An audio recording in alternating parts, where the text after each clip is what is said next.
Hey everybody. This is the first time I'm giving the presentation, and what's gonna happen now is I'm gonna share my screen and load up the presentation and just get into it. I won't be able to see the chat. Joe will, and so he'll be the middleman in that operation. Yeah, and like you said, if you have a question, you can raise your hand, and we're gonna see how that goes. If we can all figure out how that can work smoothly, um, we'll roll that way. Otherwise, we'll wait to the end of the presentation. For those that know me, I'm a little bit long-winded, and there's lots of stories to tell with these types of adventures. And so I'm going to try to keep it to about an hour. It might go a little over. I'm pretty sure you won't be bored. The other thing I wanted to make note of is that there's going to be a lot of references to different craftspeople, and I have their Instagram handles typed onto the screen of the presentation. So if you have a pencil and paper handy, or take your screenshot or whatever you need to do, so you can give these folks a follow on Instagram in particular. All right, so I'm going to share my screen and get this thing fired up. All right. So,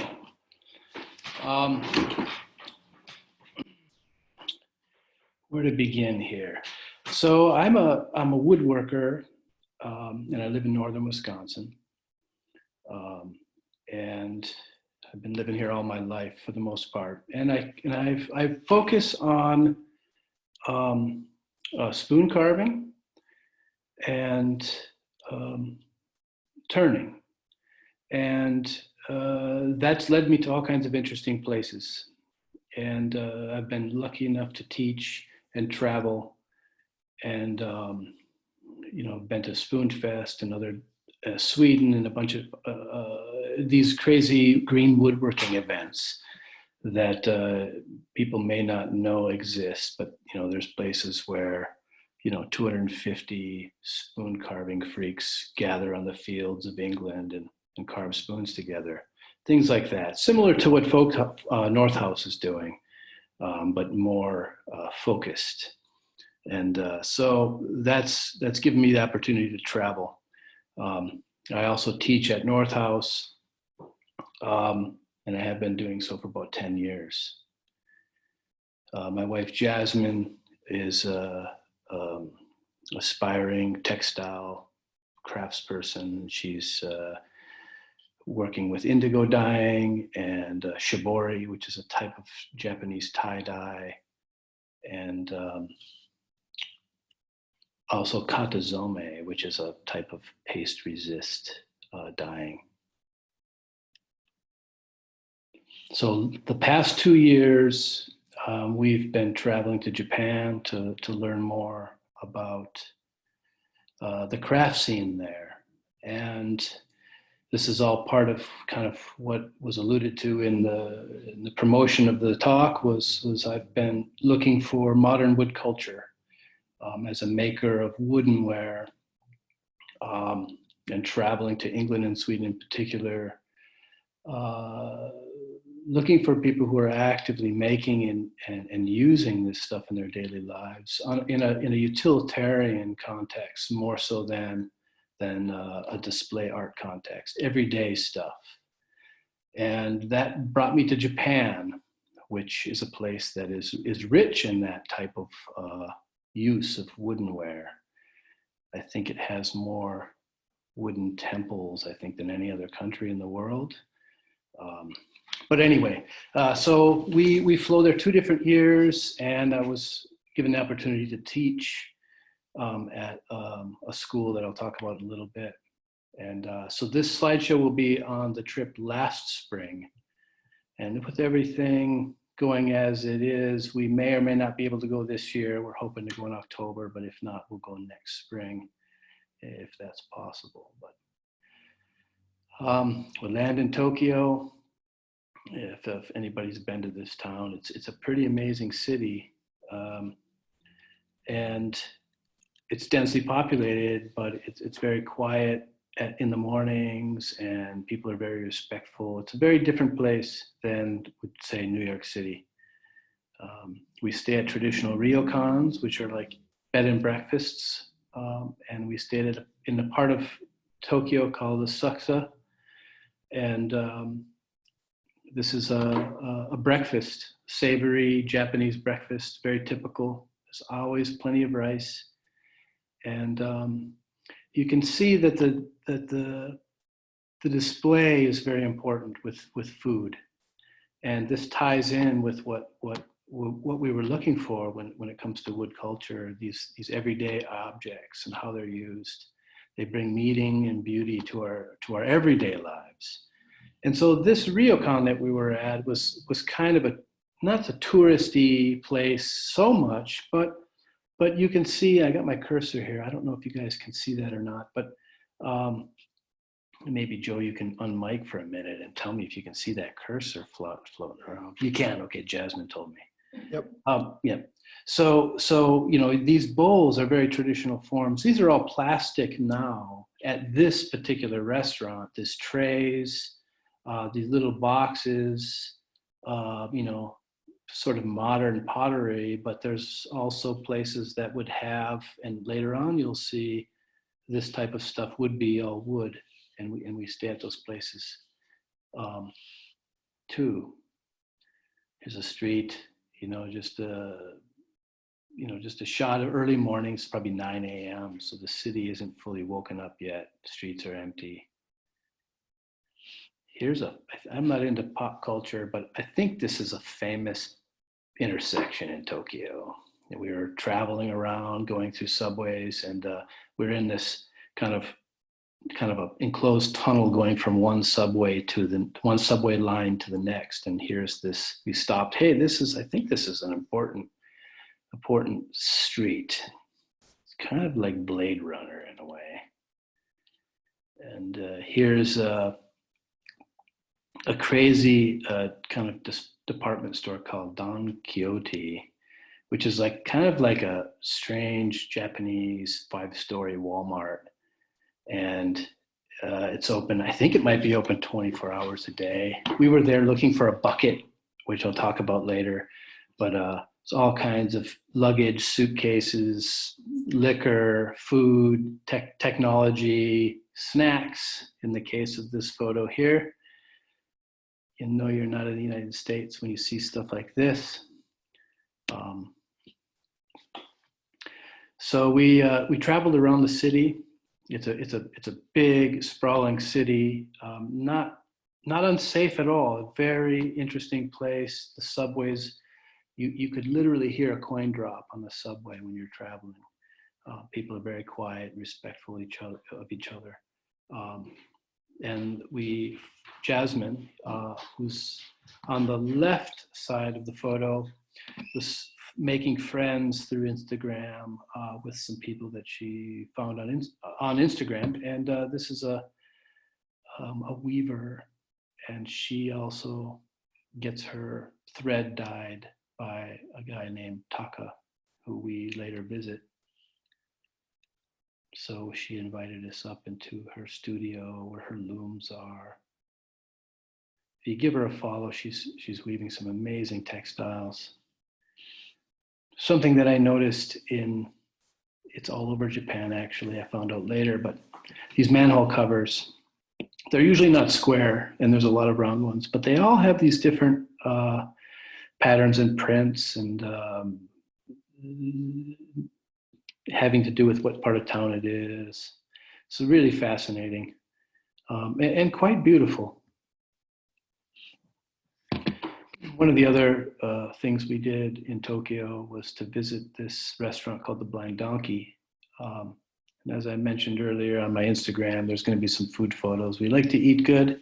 We like to travel and do all the things that are fun and tasty too. So the guy on the left is a famous French chef that worked at a Berkeley restaurant called Chez Panisse, very famous place. He opened up a place in Tokyo called the Blind Donkey. Jazmin knows him from when she lived in Berkeley. And so he noticed her on the reservation list and put us at the chef's table. So we're sitting right up there while he's preparing food and having some light conversation. Pretty amazing. I think this is duck and some greens and things like that. Really, really good food. One of the other places we visited was the Ido Antique Market, which was on the weekend in a certain area of town. And this is a huge antique market. We didn't get a lot of great photos of it, but I don't know how many blocks it would be. There's hundreds of vendors and all kinds of things. I was hoping to find some tools or some lacquer, but there were a lot of textiles, as you can see with this photo. And the vendor here is wearing a nice antique coat. Jazmin found this fisherman's vest. And there's a interesting story with this style of textile that would be for maybe some other time. But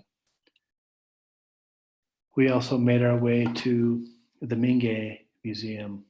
And for those who follow Japanese craft, you may have heard of Suatsu Yanagi, who's a famous or well-known philosopher and one of the founders of what's called the Mingei Mingei movement, which has to do with folk craft.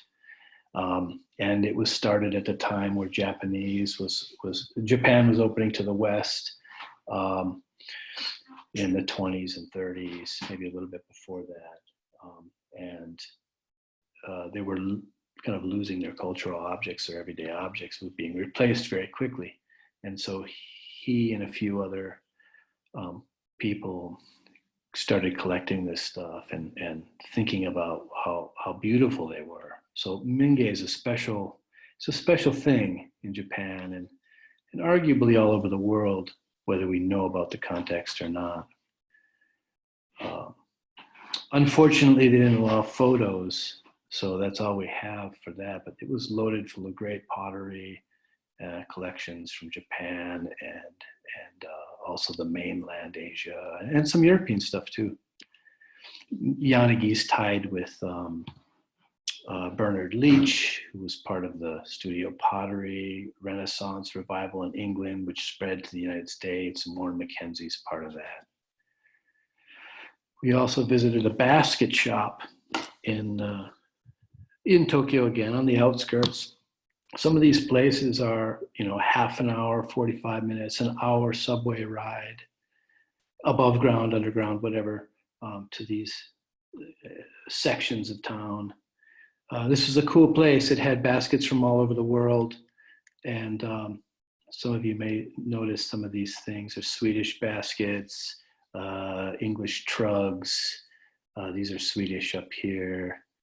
And again, that's a Swedish root basket, some willow. And then their exhibit was these rice shibanawa, where they're for good luck. They hang them above doors and things like that. There's some other baskets too. There's some different vines and bamboo. I really like baskets. In fact, I learned to weave baskets at Northhouse Folk School in their second year. I learned to weave ash splint baskets from Peter Henriksen up there. Here's some more rice straw. These are trivets. We have one of these in our house. And then I think the last little bit of the Tokyo stay was visiting Takayuki and his studio and house in Fujino. So it's a little bit further out of main Tokyo. And Jazmin set it up that we would take a workshop and dye some of her thread and for her weaving. You can see these are about 4 to 5 feet deep. They go down into the ground and this big metal plate kind of covers it, where Taka goes he keeps them warm. The type of indigo vat is called skumo. It's a fermentation vat where you take the plant, indigo plant, and you dry it, and then you compost it, and then you form them into these cakes. And then you fill the vat with water and the cakes and some rice bran and sake, and begin the fermentation process, which breaks down the dye stuff. And here you can see this katazome. He had sent us this special paper, and then we cut our patterns, and then we apply the rice paste, which prevents the dye from getting into the area where that is. And we were dyeing as well. Those towels are called tenugui. Taka spent some time here last fall teaching a class in Rhinelander, Wisconsin, and he's coming back hopefully this fall again. And hopefully I can see if he can maybe teach a class at North House. We'll see. Maybe not this year, but these are the hands of an indigo dyer. You can see the dyed fingernails. It's really an interesting thing because when it comes out of the dye, it's green. And then the oxygen, you shake and beat it, and the oxygen is forced into it, and then it turns blue. And so you can see this lighter blue to the left and then the darker blue, maybe 15 dips to get that deep, deep blue. There's something special about indigo, and there's nothing really like it. Here's some of Taka's work. And again, if you can imagine cutting a stencil and then paste resisting, these little strips, these little thin areas. This one is amazing. These are pillows the size of maybe 20 inches by 20 inches. Here's Jazmin and Taka on our way out. The next thing we did is we headed over to Gifu. And that's where I was to teach. So here's some a picture from the Nagara River, this famous river, and these mountains. It's from our hotel room. Springtime is a time of cherry blossoms, very special thing in Japan. And here we are in class. I taught a 5-day class at this technical school that blends forestry and product design tied to forestry and wood. And my friend Masashi Kutsuwa, who visited North House 2 springs ago, he works there, and so he was the one who set up the class. So we did a 5-day class. People from all over Japan came. I can't remember if it was 10 or 12 people. This guy with the tenugui, he was from Okinawa. This other guy, Kei, is from Tokyo, but famous editor of DIY magazine. Just different people from all over. Hey, Jarrod. Yeah. We had a question about the basket store that you'd shown. Theo Heffler asked, is with regard to the basket store that was selling baskets from around the world, were these of unknown makers, and what was the pricing for baskets compared to what you'd see in North America? They weren't, well, known or unknown, I guess, is a matter of context and who you know in the scene. I mean, they had some work by a guy that I know in Sweden. Maybe no one else would, but so they would travel around and collect baskets from these makers. So they're very keen on getting, would-be vernacular baskets. And the prices weren't that extreme. I don't actually remember. It wouldn't be anything. What's that? Right. The grapevine ones for like $600, $700, but that's very rare. Right, right. I don't know if people heard that. There's Japanese grapevine baskets are very rare and hard to gather. Those baskets were like $600, but the rest of them were within the 40 to $200 range. So we were making these spoons and shrink pots and just learning green woodworking carving. And craft classes in Japan are just starting to begin. Previous to maybe the last 15, 20 years, most people just bought their stuff from the craftspeople, even if they were, the old man down the road who made bamboo baskets. You wouldn't make them yourselves. There was no DIY scene there. And so the DIY scene tied to that guy who runs the magazine. And these hands-on classes are sort of a new wave of craft in Japan. And so it's quite interesting, and that's why these classes are happening. That's why people are interested in them. While we were there, word spreads. There's these American craftspeople visiting, and this older fellow here brought his bamboo baskets. He was a graduate of the school, actually. So they're trying to pair up people to work with aging masters as well. Even though this guy is a little bit older, he's still younger than some of the people that are doing this. We visited a person who wove baskets the last trip. That person was 85 years old and been weaving baskets for what was these, like over 70 years, and no apprentices.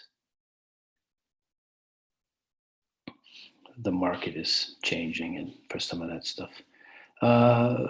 This guy's Atsushi Ono, he's the president of the Japan Green Woodwork Association, and he came to help teach or as assist, and he had carved spoons one a day for a year. So Atsushi's pretty cool. He's very friendly. He doesn't speak much English, but great guy. And here's some of the stuff that we completed in class. I was looking for, flower arrangement things that would kind of blend with the Japanese lifestyle. We did some Japanese renge spoons and Swedish spoons and different pots, designs that I kind of developed a little bit beforehand, and shrink pots that you could store tea in, things like that. Small trays. For those that have taken classes with me, you know that we always start with chopsticks as a way of developing skills and the mental attitude to carve. So we always do that as well. And the evening times were spent dining at different local restaurants. So Masashi is a great host, and took us to different restaurants. Here we're having unagi, which is an eel. Very, very good. If you haven't had it, you're missing out. And during that time, Jazmin was taking classes from Masashi's wife, Madoka. And I had participated in a day before and a day after my classes, and then the year before as well. She's a lacquer artist. And so for those who may not understand, urushi lacquer is a sap of a tree. It's completely natural. And it's I don't know if it's an exaggeration. I think it's quite proven to be the best natural finish on earth. It's resistant to acids, high heat, alcohol. It's antimicrobial and very, very durable. It allows the wood to breathe. It moves slightly. It's impervious to water. And they've been using it for about 10,000 years in Japan and Asia. The downside is that the sap contains high percentages of urushiol, which is the compound that's in poison ivy, poison oak. And so if you handle the sap that's not cured, you're likely to get a rash, just like poison ivy. We've been working with it for over 2 years now. I'm just dealing with a little bit of a rash on my face. It's not bad anymore because I'm developing an immunity through exposure. But once it's cured, it's the best natural finish there is, and it cures in high humidity. Here I am. You can blow on the lacquer and it'll kind of fog up and then fade away, and that's one way you can tell it's cured. So this lacquer here, Madoka's mixing up, has a red pigment in it, and then to the background you can see these little bowls back here. They're all filled with different lacquer. She teaches classes every week in her workshop studio, and then up in the back here you can see the muro, or the cabinets that they control the humidity in to cure the lacquer. And once it's cured, it's inert and long lasting. They found some old bowls that may have been 6,000-7,000 years old. And basically the wood inside is gone. It's just a shell of lacquer. And when you polish it with a cloth, it's almost as if it was new. It's that good. Very special place in Japan and other Asian countries. Although the lacquer from region to region changes, like Vietnamese lacquer is very different. It's more rubbery. So I'm learning things about that. But here's some of my bowls that I prepared ahead of time. Jazmin and I put some base layers on, and then we were finishing them up. Madoka's putting them in the muro. And of course, having dinner. Madoka's very impressed and proud of her gyoza or pot stickers. It's one, all those individual pieces are cooked in a cast iron pan, and it's all like one piece that you can flip. It's I've tried it. It's not easy to do. And we love sashimi, and so we went out the last night and had this fantastic meal at this restaurant. Prosecco, sake, various raw fish, and some smelt like fish. We moved on to Kobe, which is down along the coast of the Pacific, and visit my friend Hidehiro Otake. He's getting to be a well-known nature photographer, and ironically his focus in life work is the northern boreal forest of North America. So he spent many, many years in the boundary waters, Quetico, Red Lake, staging and taking photos of wildlife and nature. And I met him years ago. He came and made a toboggan with me and a crooked knife. And so we stayed with him and his wife and visited the Takenaka Carpentry Museum. If you ever get to Japan, you have to go to Kobe and you have to go to this museum. There's nothing else like it in Japan. Lots of tools and architectural elements to study. Because this older fellow here was a friend of Masashi's. He knew we were coming, and he works at the museum. And so he had set out a bunch of things that he had worked on. These trays, these wagatabon, which are, he learned from this guy, Shinichi Moriguchi, who came to visit North House again last spring, who originally Masashi introduced me to in a different trip in Ishikawa Prefecture the year before. This guy's a fantastic craftsman, and his tools were impeccably just razor sharp. And here he is showing us about the chona, the Japanese adze, which I have a fondness for. I've done a fair amount of adze work with that particular tool on the West Coast for a friend of mine who builds out there.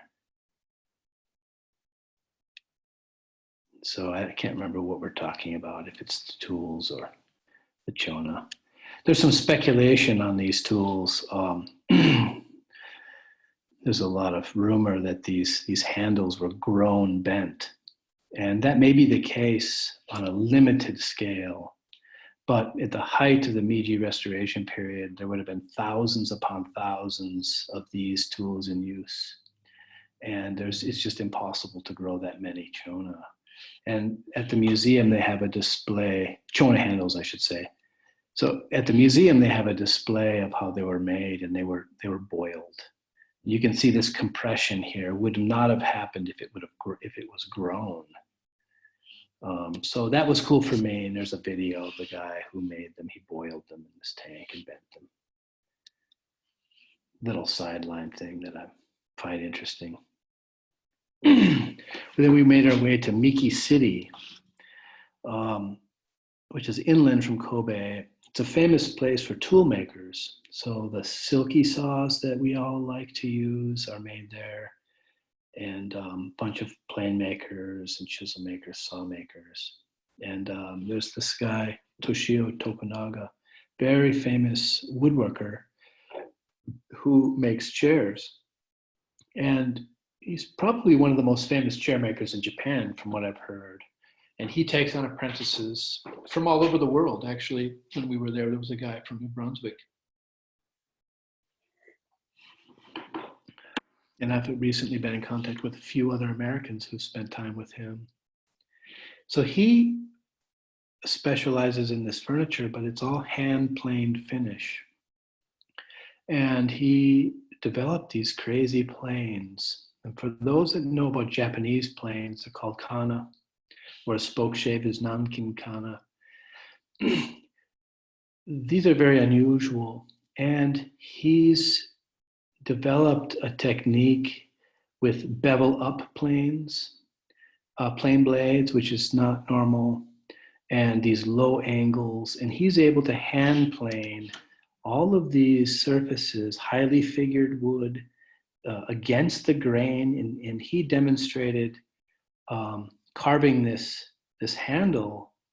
He held it in his kind of in the crotch of his arm and just kind of went back and forth. It doesn't matter which way he goes. He's able to make a shaving. It's quite amazing and mind-blowing to see planing against the grain. You can see this plane is really low angle. I believe the bevel is up on that. You can almost see it there. And Tokunaga is part of a partner company that's promoting or developing this type of ceramic coating called liquid glass that I've recently acquired some, and I won't get into that, but it's an amazing finish that is completely, it looks like it's not been oiled or anything, but it's also very protective, and it's actually resists water and dirt and everything else. I'm going to try to see if I can be part of promoting its use in the West. So we had lunch at his place, and here's the interior shot of his house. Really amazing, Japanese architecture, farmhouse stuff. And this woman down here is his top apprentice. So here's the group of us as we're leaving. I forget some of the folks' name. We didn't meet everybody, but apprentice. This guy was the guy part of the liquid glass thing. Our friend Shingo, who's a green woodworker, will probably teach at his cafe near Osaka next trip. Masashi, Jazmin, myself. This guy Benedict is from New Brunswick, and then Tokunaga-san. We went over to this tool maker, Kanazawa, who showed us around his factory. He's making plane blades for Tokunaga and a bunch of other products, showing us around some of the old school production methods with these crazy power hammers. And of course, they have modern machines too. A lot of the handwork, a lot of this like factory style production of metal tools there's still a lot of handwork in Japan. It's sort of part of the deal there. And then we went and visited this older fellow who was, I think, a third generation tool merchant. And we bought some tools. I bought some planes and a set of chisels from him. Pretty interesting guy. Masashi's been the translator for most of this part of the trip because no one speaks English, or they're afraid to try because they're very polite and don't want to make mistakes or dishonor anybody by speaking incorrectly. And this is the second time this happened. We were with Masashi Madoka last trip, and we were invited behind the scenes to these like wealthy merchant houses, into the garden and into the old antique house. These are historic buildings. They're on the register. And so it was quite amazing.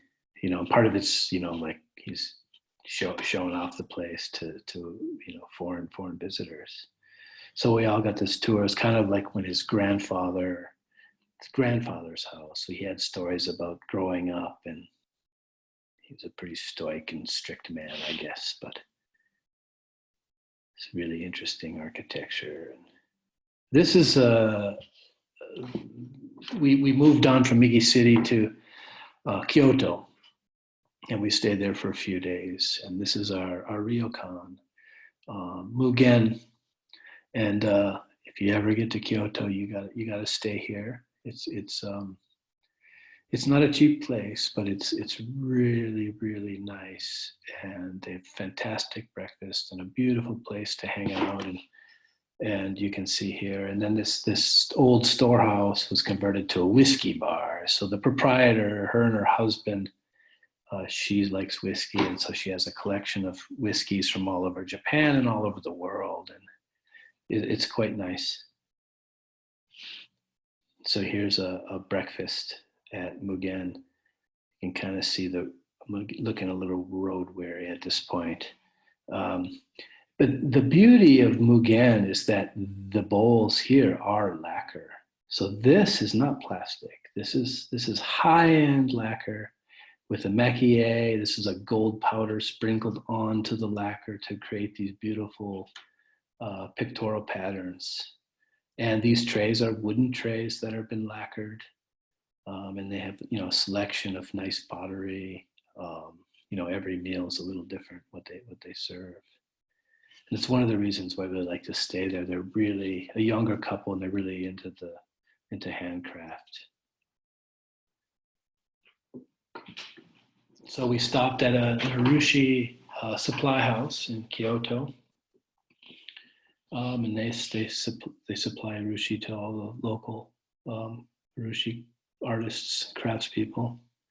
You can see up here are the tubes of urushi, and then they also sell like small barrels of urushi as well, depending on the quantities that you need. And these are all wooden cores that are produced by woodturners, and it's part of the reason why we were here is to study and to visit with woodturners. The trip before, I'd visit Nishikawa, which is a big woodturning region. And we're about to go to Takayama, it's another woodturning region, but a little bit different. These cores are maybe $10 a piece. So the woodturners don't get a lot for their work. It's kind of an interesting place in that way because it's, it's a modern times, but they're kind of coming out of the Middle Ages in the sense of the way the craft economy and manufacturing has happened. Still a lot of handwork and a lot of high skill, and the prices are reflecting that. There's, high craft it fetches a good price, but there's also just everyday craft that's for everyday use, and it doesn't, and maybe it shouldn't. I don't know. Tool stores. This is a dangerous place for people like me. I did buy a couple more hand planes here. All kinds of goodies. We stopped by to visit a friend that we made on the internet, Shibaji.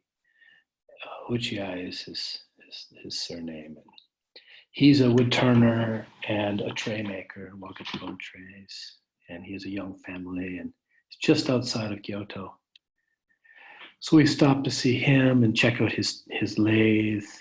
These are kind of home-built lathes. It's just a pillowbuck bearing here and a drive shaft, and it's all jam chucks. I'll get into this a little bit later. But always interesting to see how people do things. He's storing, it's a lot of dry wood turning there because they want everything very stable for the lacquering. There is some green wood turning as well, and there used to be, but not so much these days. So people are interested in what I'm doing there because it's not common to see green wood turn bowls. So he's storing his dried stuff up there in the attic. Here's one of his beautiful trays that eventually he'll lacquer. So Shibaji and his wife Sachiko are both trained lacquer artists before he got into woodworking. This is his mural. This is huge. This is probably 6 feet tall.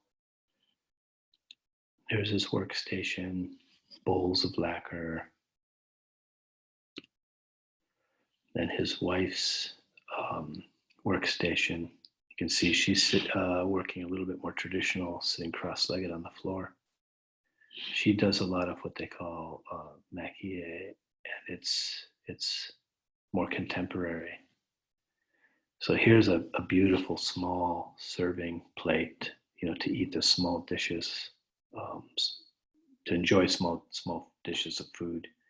This is all hand brush, very small, light liner brushes, very amazing work, and a texture that I won't explain right now, but he took us to a well-known cooper, the guy on the left, Shuji. He was having a party for his apprentice who had completed his, I don't know if it was 2 years or 3, I can't remember, but they're grilling some meat and drinking some beer, and his wife here in the foreground, she could speak some English, and Shibaji could speak English too. A little broken, but it was good. So we use Google Translate as much as we can, and we just speak slow and try to get our points across. Shuji was very welcoming and brought us in, even though this was his going away party for his apprentice. He took us in and we toured around his shop, which is quite a big studio, and he produces all kinds of coopered vessels. Here's some of his hand planes.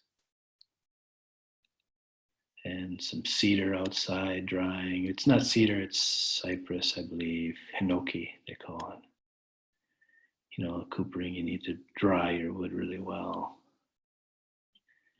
Here's some of his work. He works with Italian designers, and he's working on, bringing modern design. So, you put champagne and ice in these instead of old traditional buckets for rice or things like that people aren't using anymore. They have plastic. So he's very keen on adapting. It's really nice. Shuji. Here's a photo of Shibaji and Sachiko and their kids before we left. Some kind of random subway, stand in line and wait for the train. This is probably going to go a little bit longer. I hope everybody's okay with that. Here's a entrance to the Imperial Palace in Kyoto. So there's a couple different palaces around. It's amazing woodwork. And there's an outdoor store in Kyoto that they sell Duluth packs and Mora knives. And I'm sponsored by Mora. And so they know who I am. And they also sell a green woodworking video that I produced last year when I taught in Gifu.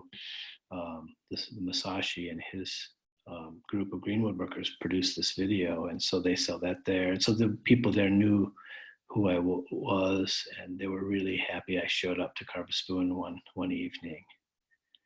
I think it was Cherry.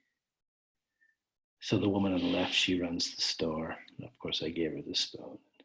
The woman on the right was one of the people who works there. They tipped us off to a great restaurant that was just kind of down this kind of crusty alley. There's no no real unsafe place in Japan. There's no petty street crime or anything like that. Um, but you're like, everything's in kanji and Japanese characters and symbols, and you don't know what's going on. And we try to avoid going to tourist restaurants. We intentionally find these places, and most places have an English menu, but you have to try and go into these places and try to communicate when people may not speak much English. And we know enough Japanese to kind of get our way around, please, thank you, and excuse me, I'm sorry, can we speak English? I don't speak Japanese, stuff like that. But anyway, this place specialized in grilled fish, and there's probably only 20 seats in this place, which is pretty common in the cities, these small little restaurants where there's only a handful of seats. It's kind of locals restaurant. Again, some fresh raw fish. And stopping at these little galleries, we're trying to find lacquerware to purchase. And so this was a little gallery that was up this back alley. We took the bikes that were provided at the Mugen, and we rode up in the rain and found this store, but it was closed. And this little old lady helped us out. She didn't speak any English, and she's talking to us like we understood her. And I told her, "Wakarimasen, I don't understand what you're saying." She had knocked on the door of the proprietor's home, and the woman came out, and she could speak some English. She led us into the shop, and we got to see some of the lacquerware that she had. She was getting ready for a big exhibition, so it was a little bit chaotic in there, but this is all urushi lacquerware, except for maybe the plates that don't have it there. But we ended up buying some nice cups from a guy that we follow on Instagram. And here's just some random aesthetics in the subway station. This is sort of modern texture, but it's copying chona, the hand adze texture that you see on buildings all over the place. So kind of interesting. Another mantle cover. So the last of the photos is in a place called Takayama. Probably got maybe 10 more minutes, just so you guys know. And I set up to the woman in the middle arena, someone I've been dialoguing with back and forth for about a year. She's very fluent in English, and a contemporary of Masashi, went to woodworking school with him. And she's an apprentice to Kawakami, the bald guy. And so we'd set up for me to visit him and to see how his turning operation was, and see how he forged his tools. And that's kind of what I'm really interested in at this point. I've been turning on a Japanese style lathe for almost 2.5 years now, and as a wood turner, there's some really interesting things about it. I'll put that aside for just a second. So here we are forging some high-speed steel, which supposedly is challenging to forge, but it isn't really. So we're making this type of scraping tool, a scraper. It's not really scraping, it cuts, but here's the back of his area. So he's producing a wide range of woodenware, and he has this kiln that he dries, the wood-fired kiln, all this lumber that he works with local foresters or loggers. He buys all that stuff himself and processes it all down. Whereas the last trip, I was in a region that was very big wood turning region that had a cooperative that produced bowl blanks for the turners. This area, there's only 4 or 5 turners left, and they have to do all of the work themselves. So this is very similar to what I'm doing in my work, because I don't have a cooperative to produce bowl blanks. And so I'm having to process all that. So this guy's style is a little bit more akin to what I'm doing. I didn't know this before I met him, and a true master. So here's some roughed out platter blanks for these. I forget what they're called. They're like a teacup saucer. And there probably is a Western influence. Irina's making these. I think she's getting $2 a piece for them. So they have to be very fast and very good to do the work that they do to make a living. And they are highly skilled. So he showed me how he makes cups, showed me how he makes these platters and plates, things that I'm doing in my own line of products.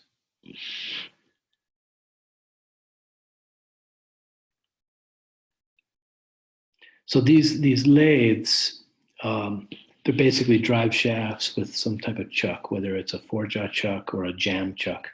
There's no other tailstock. There's no rail bed like a Western lathe. And they have these tool rests that just kind of float around, and you use these hooks and different scrapers. These tools are very similar. Some of these hooks, like this one, is very similar to a pole lathe turning hook. For those that don't know, I've been predominantly a pole lathe turner for about 10 years, and then recently moved into electric lathe turning with the Japanese style lathe, mainly because the cutting technique and the tools are the same as the pole lathe. And then recently also adopted Western style turning as well. And so all of those are informing each other, getting a well-rounded experience and knowledge on wood turning.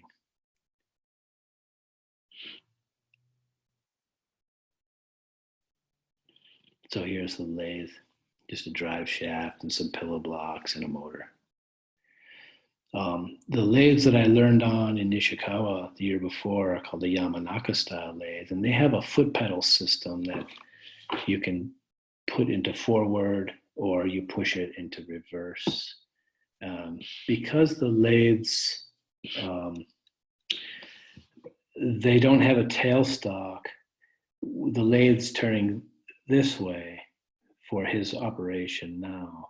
But when he hollows, he'll reverse it and it'll turn this way, counterclockwise, and he'll use his tool on the right-hand side of the cup.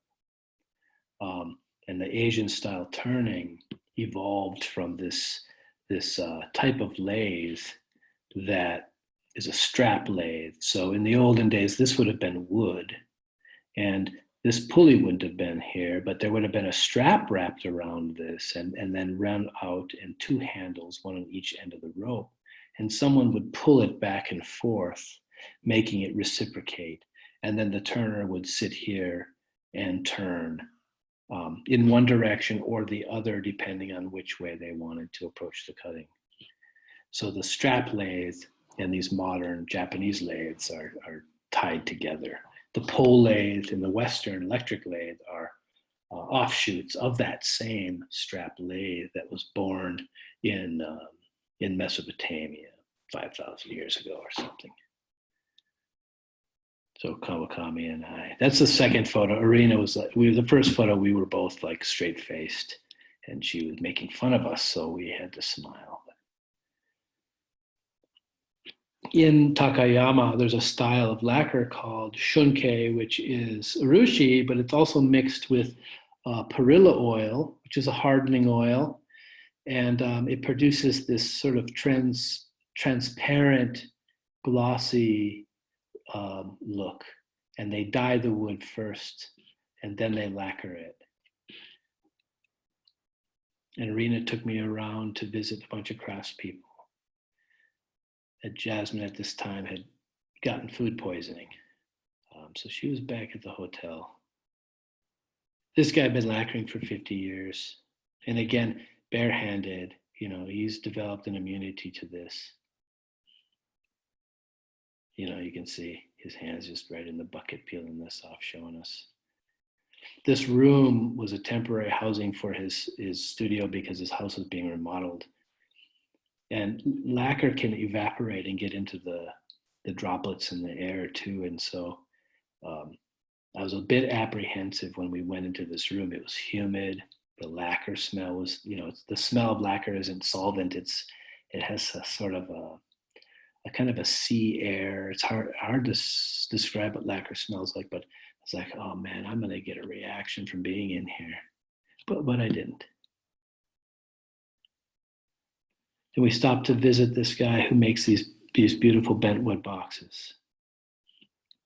I think he's third generation, and no apprentice. He doesn't want his son to do this work. It's just doesn't make any money. It's too hard. He's using cherry bark to pierce and lash. And he gifted me one of these. I have one here. It's round. So Irina and I were talking about this, this situation where all these craftspeople, even Kawakami didn't have an apprentice. His son, Irina was, but not a traditional sense, because some of that was funded by the government or the prefecture. Traditional apprenticeships aren't happening anymore. People just aren't interested in that sort of brutal, hard work. And I know how it is. The margins in this type of work are very small. It takes a lot of dedication, and it's just a lifestyle choice, really. So we were wondering, is it supposed to die if no one wants it and no one appreciates it? I don't necessarily believe that, but so we visited this guy, Kyosuke, who is just a really sweet guy, and he makes these traditional ladles. In the traditional way, it's like a machete, and he's got these long-handled hook tools, kind of like a tuker, if those who know what a tuker is here in the West, different shapes. And he only makes them in the wintertime. Traditional, like, farmers would have made these in the winter. In the summer, they're busy farming, and so he does it in that same way. We have one of his ladles called shakshi. Yeah, Jazmin wanted me to put this in. So while I was touring around, this is where Jazmin was. And if you've been to Japan, they have slippers for the bathroom. It's quite fascinating, but those heated seats are pretty comfy, she tells me, in times of despair. So here's the river going through town. It got really cold, and the temperature dropped, and there was snow on the ground, and it wasn't pleasant. The amount of humidity in the air, maybe like the coasts here in the winter, it just got into you, and you were just freezing cold. And then I understood, they say Japanese winters are really cold, and they are. It's not because of the temperature, it's because of the humidity and temperature. So we stopped at this Hida folk village just up from the ryokan that we stayed at. And it's a pretty neat place. They just opened in the spring, all these old regional farmhouses and things like that. So these are pictures. These are the real buildings that I used to drool over when I was building timber frame houses and fascinated by Japanese architecture. So it was really nice to go in and walk around. Rafters that are lashed. Here's cedar shingles looking straight up at the roof.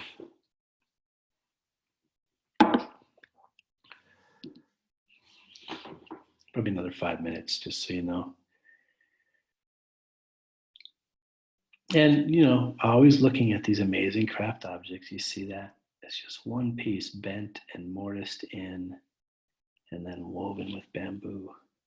Strainer for some cooking or something. Very interesting chairs. See, this is wood bent around, similar to the canute gori that I make. Also it's a bamboo joint.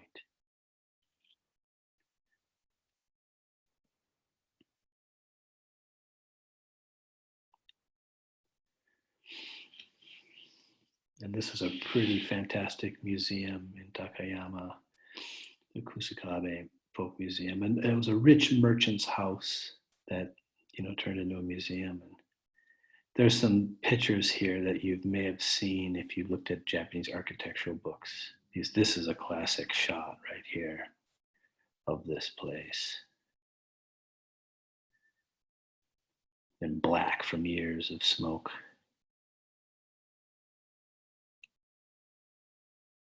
And sort of the veranda, glassed-in veranda. In the summer, you'd open all that up so that the breeze could come in. Originally, it would have been rice paper, but in modern times they have glass. Some lacquer trays, an old lacquer bowl.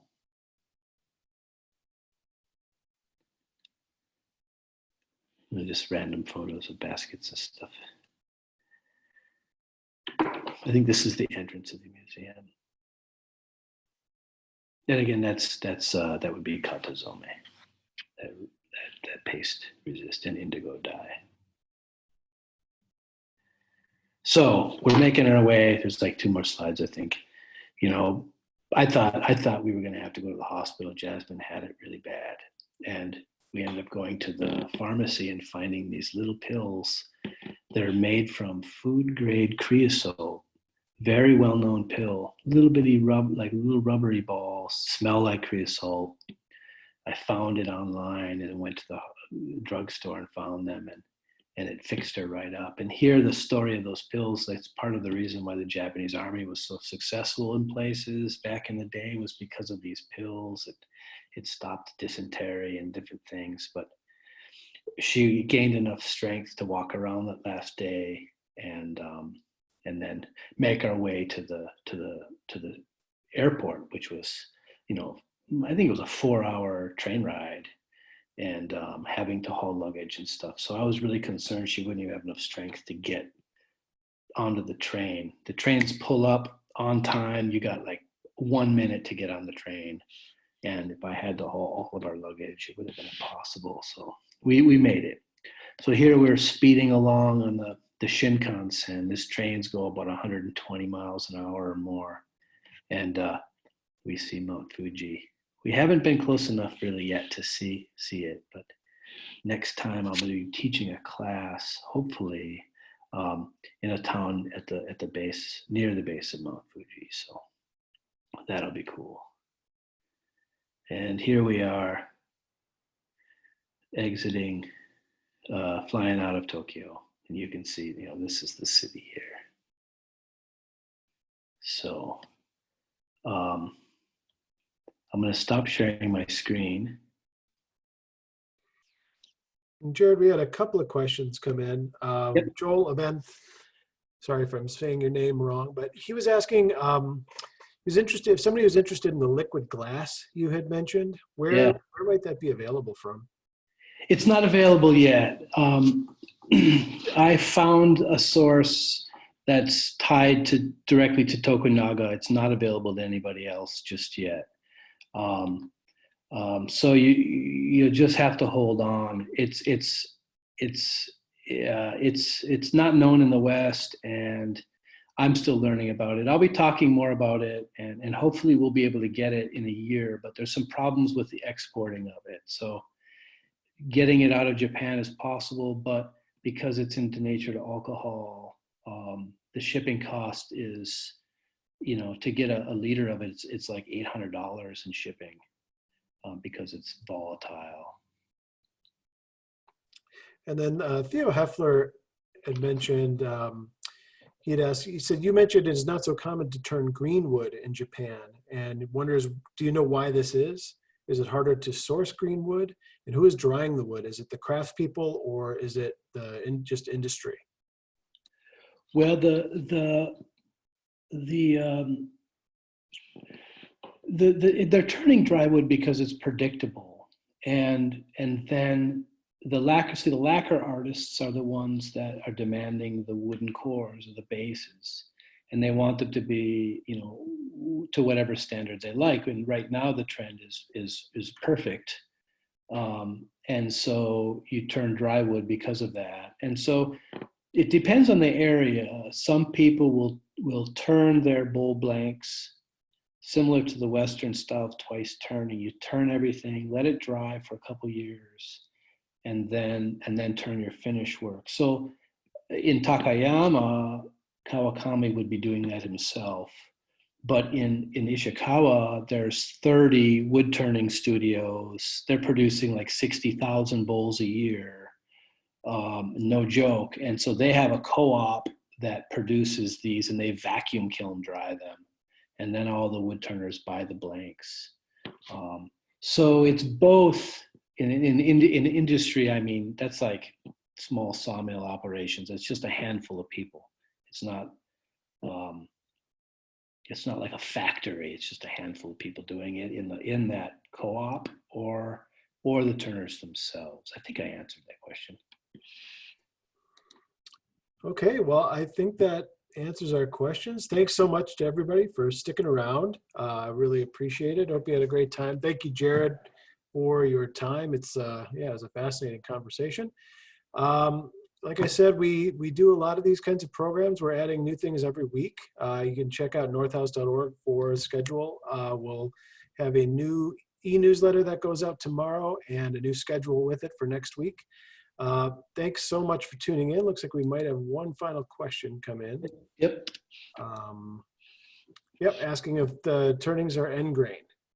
They are end grain. Not all the time, but most of the Japanese stuff is end grain because it's because of lacquer.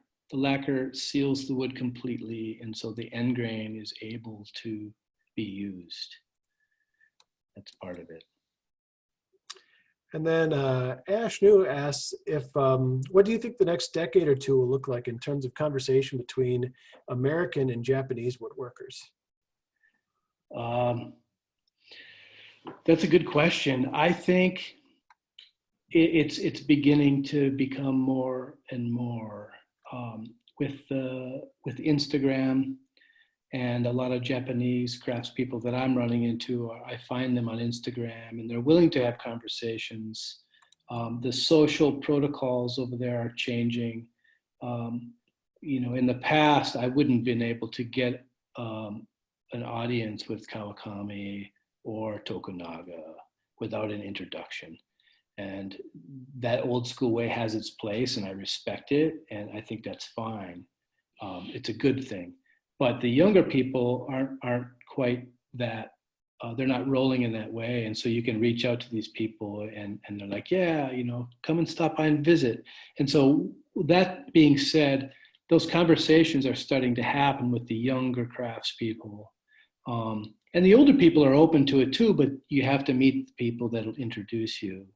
And so it's beginning to happen where those conversations are happening more and more. Every year for 2 years now, I've had a Japanese woodworker come and stay with me for 3 weeks.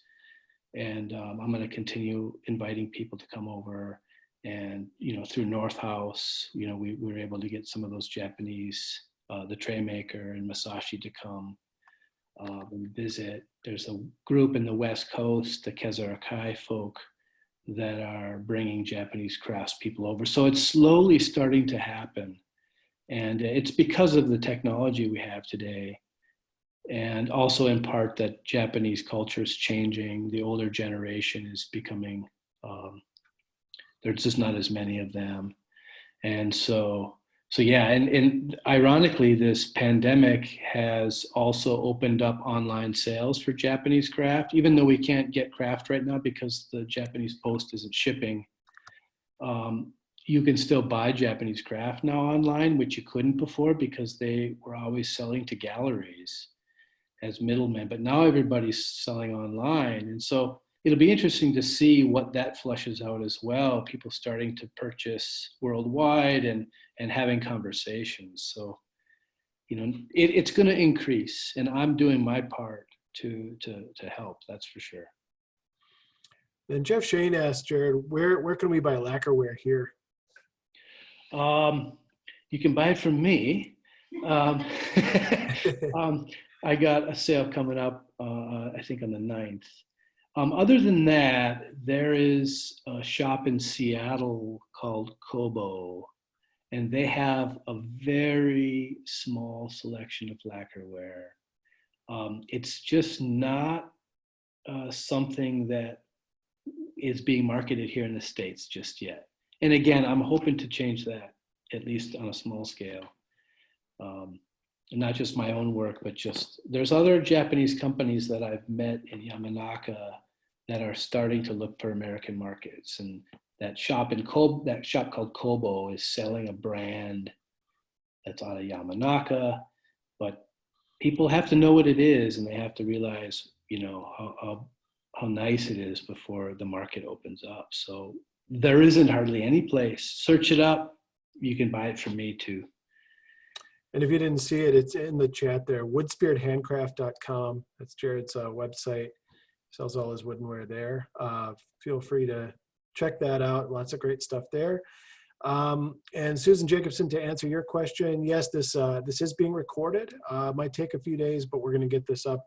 It should be up on North House's YouTube channel and likely Jarrod's as well. So give us a little bit of time. You can check out our YouTube channel. It'll pop up there very soon. And yeah, thank you so much, everybody, for sticking around. And thank you, Jarrod, for the time and information. Any final questions?